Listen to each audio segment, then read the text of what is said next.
श्री कृष्ण कन्हैया लाल की जय। श्री निजानंद स्वामी की जय। श्री प्राणनाथ प्यारे की जय। महामत कहे मोमिनो सब बातों का ये मूल, एक काम किया सब हुक्मे आए इमाम मशीह रसूल आए इमाम मसीह रसूल। श्री कृष्ण कन्हैया लाल की। श्रृंगार ग्रंथ का ये 26वां प्रकरण पिछले कई प्रकरणों के साथ में संबंध रखता है। इससे पहले बीच में कुछ प्रकरण आए हैं। उससे पहले श्रृंगार का कलश ऐसा करके एक प्रकरण आया था, और उससे पहले श्रृंगार का वर्णन था। तो श्रृंगार के कलश के बाद में कुछ वो ब्रह्मात्माएँ किस प्रकार से है, दुनिया किस प्रकार से है, उस प्रकार को उसको समझाने का प्रयत्न किया। तो पूर्ण ब्रह्म परमात्मा का श्रृंगार स्वरूप ये सब ब्रह्मात्मा ही समझ सकती है। तो ये कहने का तात्पर्य है। इसलिए ब्रह्मात्माओं में और दुनिया के लोगों में कितना अंतर होता है ये सब समझाया। अब ये 26वां प्रकरण है कलश का कलश। जो श्रृंगार के कलश की बात कही थी, तो उसको बताने के बाद में ही ब्रह्मात्मा और दूसरों में अंतर की बात आई है। फिर कलश का भी कलश ऐसा करके यहाँ वर्णन कर रहे हैं। तो पहले थोड़ी सी भूमिका बांधेंगे और उसके बाद में फिर आगे बताएंगे और कुछ प्रकरण इसकी कंटिन्यूटी में जाएंगे। बशरी मल की और की कही मोहम्मद तीन सूरत। रसूल मोहम्मद ने 3 स्वरूप की बात कही। बशरी मल की और की कारज सारे सिद्ध किए अव्वल बीच आखरत। और ये भी कहा कि अव्वल बीच और आखिर, तो पहले मध्य में और अंतिम में। ये रसूल मोहम्मद ने जिस प्रकार से कहा कुरान और हदीस, उसके अनुसार का यहाँ पर स्पष्टीकरण किया है कि वैदिक परंपरा में दूसरे तरीके से कहा जाता है और कहा गया भी है। तो अव्वल आदि मध्य और अंत अवसान, ये एक परंपरा है। आसमान जिमी के बीच में उस तरह की बात भी आती है। तो ये एक शैली है।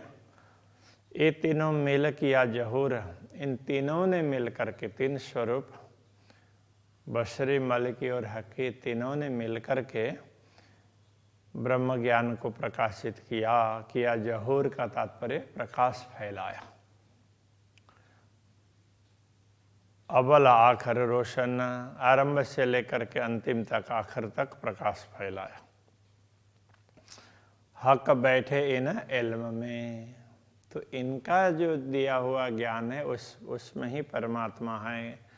तो वो तो उस तरीके से कहने की शैली है। यथार्थ में कहना क्या चाह रहे हैं, इन तीनों ने परब्रह्म परमात्मा की बात कही है, उनको स्पष्ट करके समझाया है।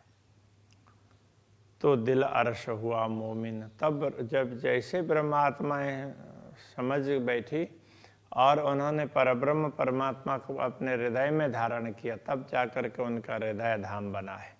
ये जुआ मैं हक की और बोलता है हुकुम। ये बोलने वाली जिह्वा और इसको शक्ति प्रदान करने वाली चेतना आत्मा, जुआ और मैं का तात्पर्य आत्मा और जुआ जिह्वा, ये दोनों ही पूर्ण ब्रह्म परमात्मा की ही है। तो जिह्वा भी तो आखिर संसार की कल्पना की, वो भी पूर्ण ब्रह्म परमात्मा के कारण ही है। तब संसार बना। इसलिए जो अभी बोला जा रहा है वो पूर्ण ब्रह्म परमात्मा के आदेश से ही और बोलता है हुक्म। बोलने वाला तो दूसरा कोई नहीं है, पूर्ण ब्रह्म परमात्मा का ही आदेश है। तो उसने ही ब्रह्मात्माओं का स्वरूप भी धारण किया, तो ये सारा कार्य वही करता है। हक अरस वर्ण तो हुआ जो वाहिद अथवा का खसम। तो पूर्ण ब्रह्म परमात्मा का धाम परम धाम और पूर्ण ब्रह्म परमात्मा के विषय में वर्णन तभी संभव हुआ जो वाहिद बक्का खसम। वाहिद बोलते हैं अद्वैत भाव को, बक्का अखंड, खसम स्वामी।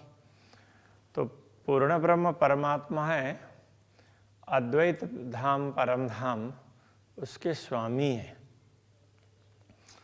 और उनके हुक्म से ये सब बताया जा रहा है। इसलिए उनके कारण ही परम धाम का वर्णन हुआ है, अन्यथा नहीं हो सकता है। तो वो चाहते हैं तब जा करके हुआ। तो अनेक लोगों ने कोशिश की होगी, सबके द्वारा नहीं हुआ। जिनके द्वारा हुआ है तो परमात्मा ने चाहा तब हुआ है, ये कहना चाह रहे हैं।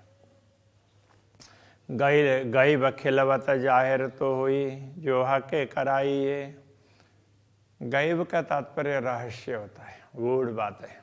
खिलवत एकांत। तो अब यहाँ क्या कहना चाहते हैं, परमधाम का रहस्य स्पष्ट किया गया तो तभी किया गया जो हकें कराई है। पूर्ण ब्रह्म परमात्मा ने चाहा, करवाया तभी हुआ है, अन्यथा नहीं होता। एक खबर नहीं नूर को करी लुदन्नी जाहिर है।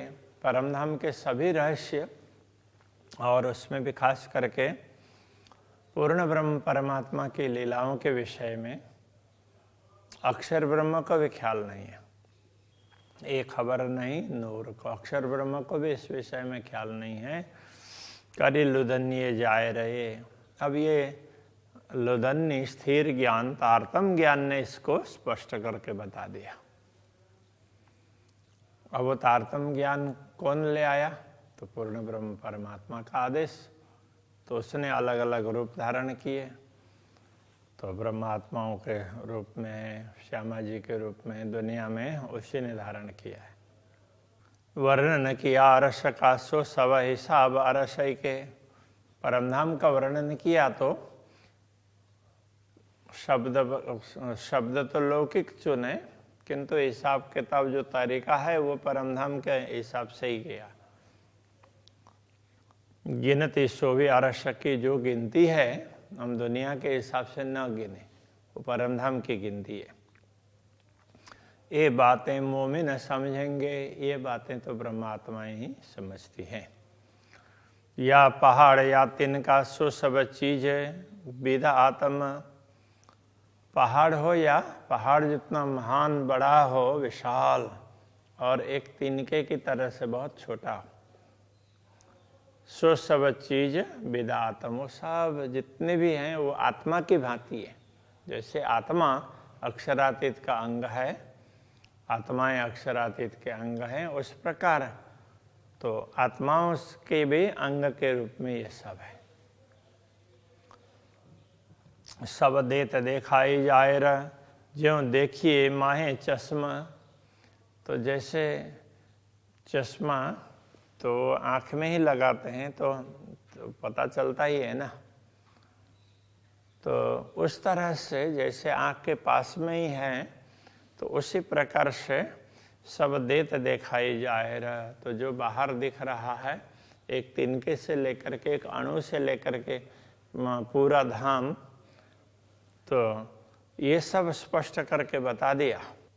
और इस ब्रह्म ज्ञान के माध्यम से तो ये दिख भी सकता है। और भी खूबी रूह नैन की चीज दसों देश की सब देखत। अब यहाँ ब्रह्मात्माओं की विशेषता बता रहे हैं कि ब्रह्मात्माओं की दृष्टि की नयन की विशेषता ये है कि वो दसों दिशाओं की वस्तुओं को देख सकती है। तो इस नश्वर शरीर में आंखें हैं तो कुछ तक दिखता है, 180 डिग्री भी नहीं देखेगा, तो यहाँ से यहाँ तक पूरा नहीं देखेगा, फिर भी बहुत कुछ दिखता है। किंतु परमधाम की आंखें क्या है, तो उससे तो 10 दिशाएं, आत्मा की आंखें उससे तो 10 दिशाएं दिखेगी।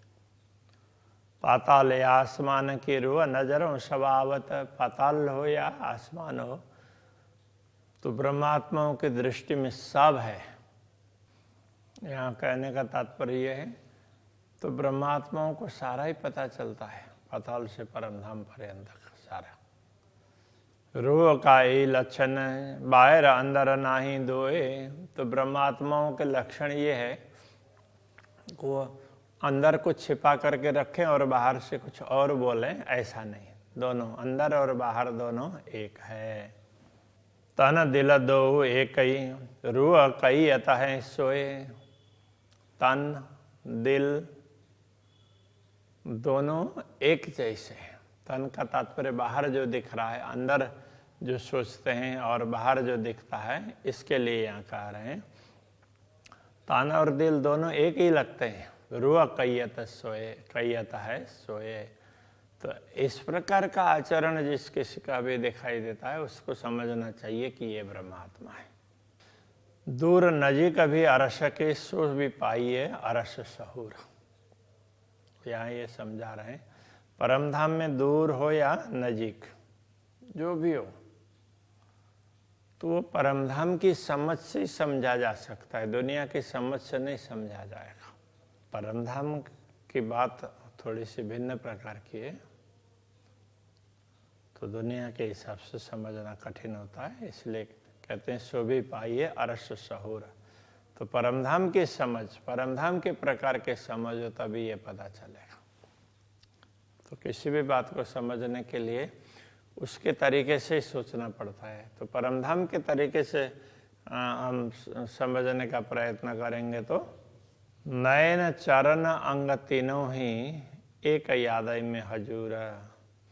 नयन हो, नयन कमल चरण हो या दूसरे कोई भी अंग हो, एक यादय में हजूर, एक बार याद किया तो भी हजूर का अनुभव कर सकते हैं। तो यहाँ क्या कहना चाह रहे हैं, नयन हो, चरण हो, ये जो भी अब आगे उसमें वो करेंगे चाल मिलाप या दीदार ऐसा करके, तो वो नयनों का काम हो, चरण का काम हो या दूसरे किसी भी अंग का, सबकी दिशा एक ही हो जाती है, एक ही दिशा में सब जाते हैं, तब ऐसा अनुभव होता है। कैसा अनुभव होता है, एक यादय में हजूर। एक बार स्मरण कर लिया तो ब्रह्मात्मा को लगता है कि मैं तो पूर्ण ब्रह्म परमात्मा के चरणों में हूँ। हजूर का तात्पर्य निकट, तो पूर्ण ब्रह्म परमात्मा से मैं दूर नहीं हूँ, इस प्रकार का अनुभव होगा। तो वो कब होगा, तो सब इंद्रियों की दिशा एक हो जाएगी, आत्मा की, सबकी। तो इसलिए एकाग्रता बहुत आवश्यक है, एक लक्ष्य रख करके एक दिशा में चलना बहुत आवश्यक होता है। चाल मिलाप या दीदार ये तीनों रूह के नेक। चाल का तात्पर्य कोई भी चलता है तो वो उसकी चाल होती है। तो चाल हो, मिलाप, यहाँ पर चाल का तात्पर्य किस प्रकार का आचरण करना, मिलाप कैसे पूर्ण ब्रह्म परमात्मा का सानिध्य का अनुभव करना, या दीदार उनको, उनके दर्शन करना। ये तीनों रूह के नेक, तो ये तीनों ही ब्रह्मात्माओं के लिए तो नेक से नेक, अच्छे से अच्छा। तो ये सब ब्रह्मात्मा के लिए बहुत बढ़िया है।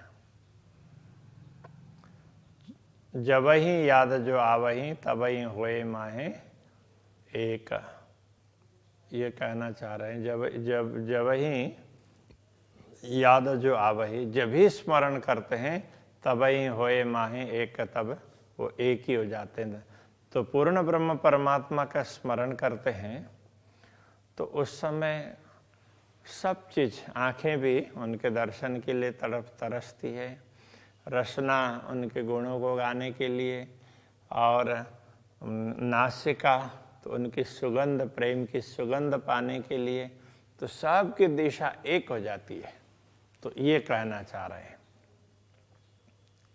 जब पूर्ण ब्रह्म परमात्मा का स्मरण होता है तब हुए माहे एक, सब के सब एक दिशा में लग जाते हैं। या तो जिमी के दूर लगा या नजीक आगो नजर। तो इस दुनिया में, दुनिया के हिसाब से अथवा परमधाम के हिसाब से भी कहें, या तो जिमी के दूर लग, भूमि में दूर दूर तक हो, अथवा तो एकदम नजीक, आगू नजर करने का तात्पर्य नजर के समक्ष एकदम नजीक हो, कोई भी वस्तु दूर हो या नजीक हो। जैसे ही पूर्ण ब्रह्म परमात्मा का स्मरण करते हैं तो तुरंत नजीक पहुंच जाते हैं। इस प्रकार की बात कहना चाह रहे हैं। दूर नजीक सब याद में, स्मरण कर लिया तो दूर समझ लिया तो दूर है, नजीक समझ लिया तो नजीक है। कोई ऐसा दूर नजीक ऐसा होता नहीं है। तबे होए माहे एक, तब वो एक हो जाते। जैसे स्मरण कर लिया तो सब कुछ नजीक होते हैं। जैसे पशु पक्षी कितनी दूर हों परमधाम में, किंतु अक्षरातीत को स्मरण करते हैं तो एक क्षण में पहुंच जाते हैं, उनको समय लगता नहीं है। अरश दिल मोमिन तो कया जो हकसों रूह निश्वत। ब्रह्मात्माओं को धाम हृदय ऐसा कहा, तो उसका तात्पर्य क्या है? तो आत्मा का संबंध पूर्ण ब्रह्म परमात्मा से है ना, आत्मा तो उनके अंश स्वरूप है ना, इसीलिए उनको धाम हृदय कहा। उनके हृदय में परमात्मा विराजमान होते हैं, इस तरह से कहा। ना तो अरस दिल आदमी का क्यों कहा जाए ख्वाब में, तो मनुष्य का दिल और ये भी नश्वर जगत में, तो उसको धाम कैसे कह सकता है? दूर हो या नजीक हो, सारा वो एक जैसा ही होता है। स्मरण करते हैं तो दूर का भी नजीक का एक ही है, एक साथ में पहुंचेंगे कहीं भी। ऐसा है।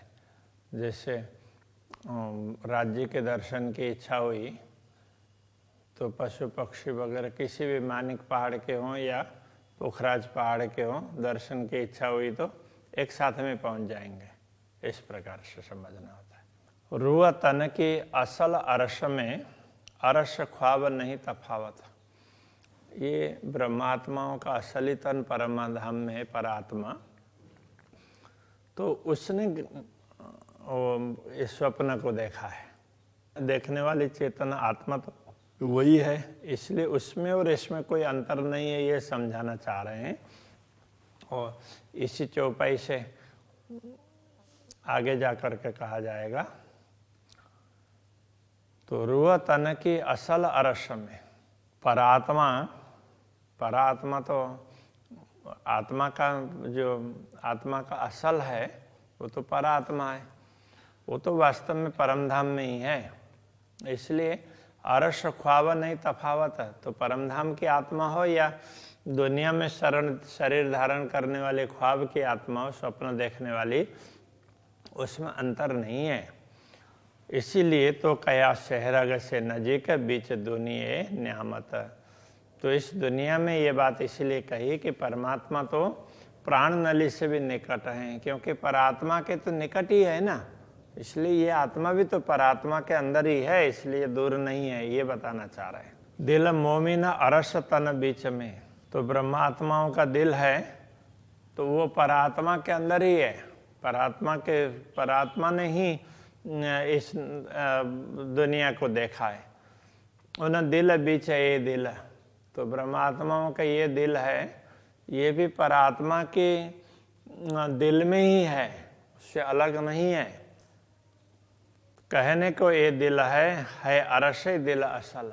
कहने के लिए ये नश्वर शरीर का दिल है, यथार्थ में तो वो परात्मा का दिल है, उस तरह से ही है। तो जैसे परात्मा के दिल में पूर्ण ब्रह्म परमात्मा विराजमान होते हैं, ऐसे ही इस नश्वर शरीर को धारण करने वाले चेतना है, तो उनके इस नश्वर शरीर के दिल में भी पूर्ण ब्रह्म परमात्मा की छवि अंकित होती है। तो ये दुनिया तो कुछ है नहीं, तो कल्पना कर ली उसके हिसाब से है, यथार्थ में तो कुछ है नहीं। थोड़ी देर दिखाया, इतनी देर के लिए दूर दिखाई दे रहा है, ये समझाना चाह रहे हैं। तो अभी यहीं रखते हैं। श्री कृष्ण कन्हैया लाल की जय। है अरसई दिल असल,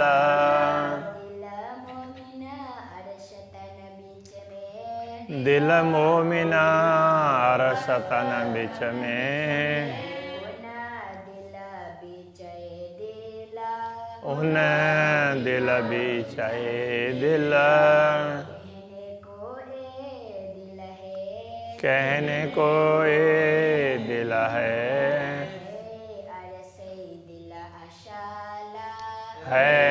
अरसई दिल असाला, है अरसई दिल असाला। कृष्ण कन्हैया लाल की जय। श्री निजानंद स्वामी की जय। श्री प्राणनाथ प्यारे की जय।